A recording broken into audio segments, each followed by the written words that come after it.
Hey guys, coming to you today to talk to you about teen pregnancy.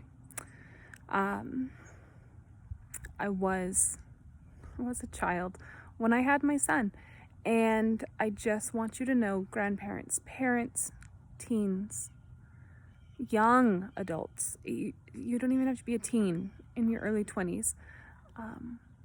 Life is not over. Life does not end.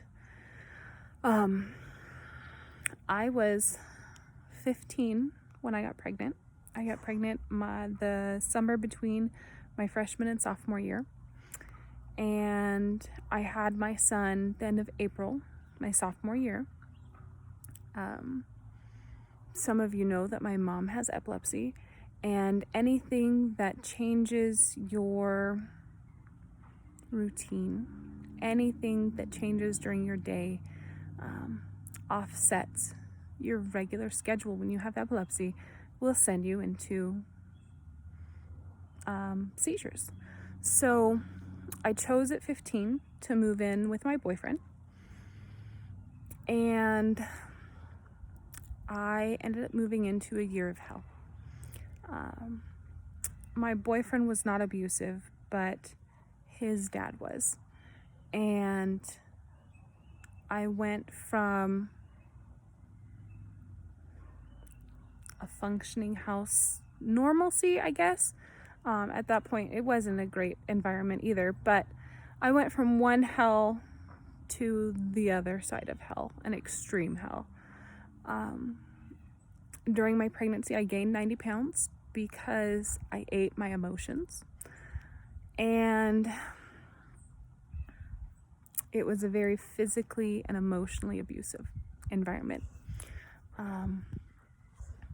Anyways, after my son was born, we were there for a few more months until my job was secure and we could move into our own apartment. So at 16, right after I turned 16, I had my son. 2 months later, we moved into our apartment. And emotionally, I wasn't ready for a child, obviously. But emotionally, I was less ready for the relationship with my then boyfriend than I was my child. I knew that my child could not survive without me. I knew that I needed to do whatever I could to make sure he had food and he had clothes and he had a home, and I knew all of those things, and that is where I put my effort. I was still in high school at the time. I finished high school, graduated, top of my class, graduated with honors, scholarships, everything. But I could not have made it through high school without my boyfriend's parents helping, his mom helping with childcare, or the Head Start program helping with childcare, where I had him and where my son spent the first 2 years of his life. The Head Start program was right across the street from the high school, and you had to go over and take classes every day at the Head Start, learning how to parent, learning what to look out for illnesses, learning how to change a diaper, how to make sure the bottle wasn't too hot, like complete parenting classes. And I don't think they offer those anymore. Not that I've seen, but as a teen, my son and I, we were on WIC, we were on welfare, we were on TANF, we were on low-income housing, all of those things, all of those resources that I had, we were on because we had to be. I didn't abuse the system. The moment I was over that threshold of going to high school, only being able to work part-time, and the moment I was through that threshold, I was off of all of those things. But without the resources, I couldn't have made it. I would have struggled more had I not known about them, or had I not had people in my life to help me. Like I was saying, I had my ex's mom help, and his sisters helped with childcare. I had one just phenomenal teacher in my high school. I'm still friends on Facebook with her. I still get that annual Christmas card from her. She was amazing. She came to the hospital room after Jacob was born and took a picture of him, and I still have it. I mean, she was and is phenomenal. I also had my counselor, which is what I would love to get into. I had my counselor, and she was there to help you find the resources. That was her job at this high school, was to help unwed teen parents. I say unwed because I don't know that you could have wed at that young of an age, but I don't know. But she was there to help find scholarships. She was there to make sure that everything with the state was going well. She would do family checkups. She would come into your home and help you get outlet covers. She knew the pediatricians in the area. She was everything. She was phenomenal, absolutely phenomenal. And never once was I judged or criticized by her for being a teen parent.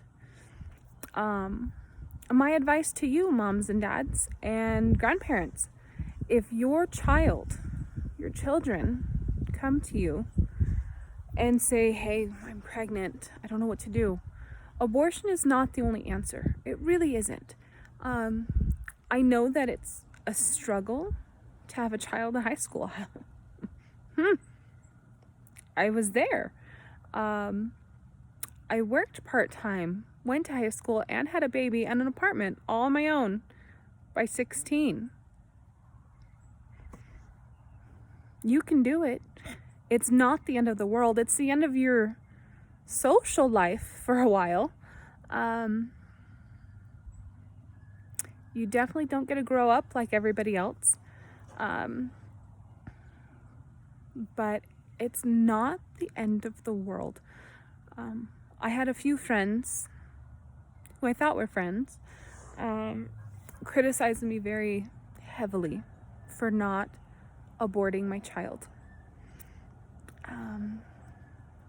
And I don't believe I've ever spoken to them again. Their words were very harsh, very, very harsh. And I don't know what they would have done in my shoes, because they didn't have to live it. I chose not to abort my son, and I chose to own up and be responsible for my decisions to have sex as a high school, as a teenager. I didn't have to, but I did. So, if your child comes to you saying, I'm pregnant, do your best to listen. Talk to them. Don't give them your opinion. Keep your opinion to yourself.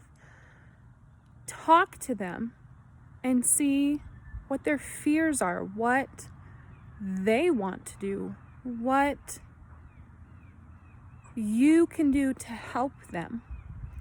Find that resource. Find those people in the community to help you, to help them understand the significance of what's happening.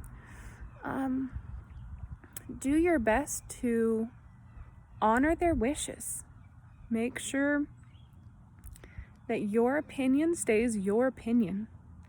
It's not your life. It's not their life.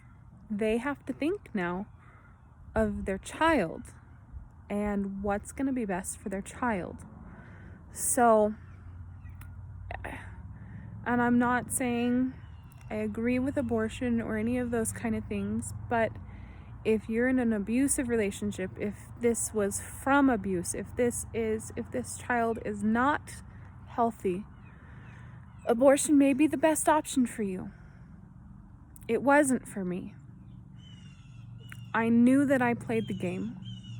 I knew that I went into this unknowing, not caring about the consequences. And I paid the price. My son is 16 and he's phenomenal. I could not imagine my life without him, but I could not have made it without the support systems in place. So, just giving you some encouragement. Keep at it. Talk to your teenagers.